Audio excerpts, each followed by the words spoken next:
سلام دوستان، خیلی خوش اومدین. میخوایم با هم دیگه یک کیک فوق‌العاده نرم و خوشمزه بدون آرد، بدون شکر و بدون روغن آماده کنیم.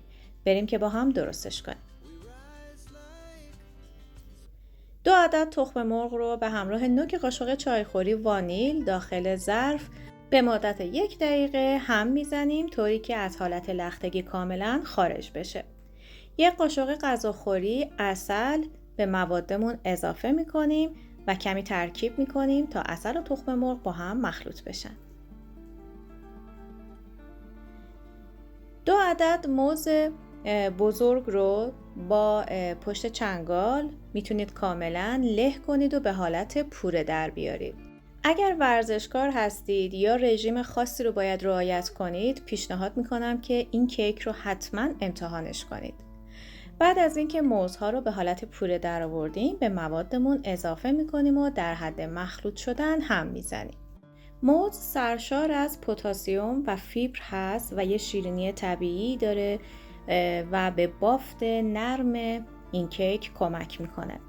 نیاز داریم به 1 پیمانه آرد جوی 2 سرپرک. اگر جوی 2 سرپرک داشتید داخل آسیاب خیلی خوب پودرش کنید طوری که دونه درشتی مابین 2 انگشت وقتی لمسش میکنید وجود نداشته باشه. اگر این کار رو انجام بدید کیکتون با کیفیت تر میشه. 1 قاشق چایخوری دارچین رو هم اضافه میکنیم به همراه 1 قاشق چایخوری بیکینگ پودر. مواد رو کامل با هم دیگه مخلوط میکنیم. آرد جوی 2 سرپرک منبع بسیار خوبی از فیبر هست که احساس سیری بیشتری رو در ما ایجاد میکنه و جایگزین خیلی خوبی هستش برای آرد سفید.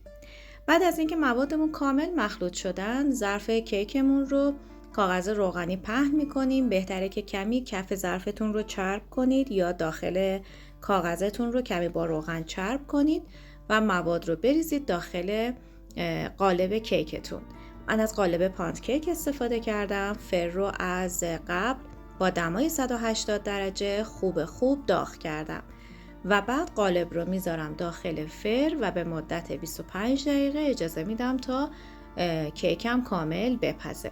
اگر به این سبک شیرینی ها علاقه دارید پیشنهاد میکنم که دیدن این کاپ کیک شکلاتی رو که فوق العاده نرم و لطیف هست رو از دست ندید. مطمئنم که عاشقش میشید.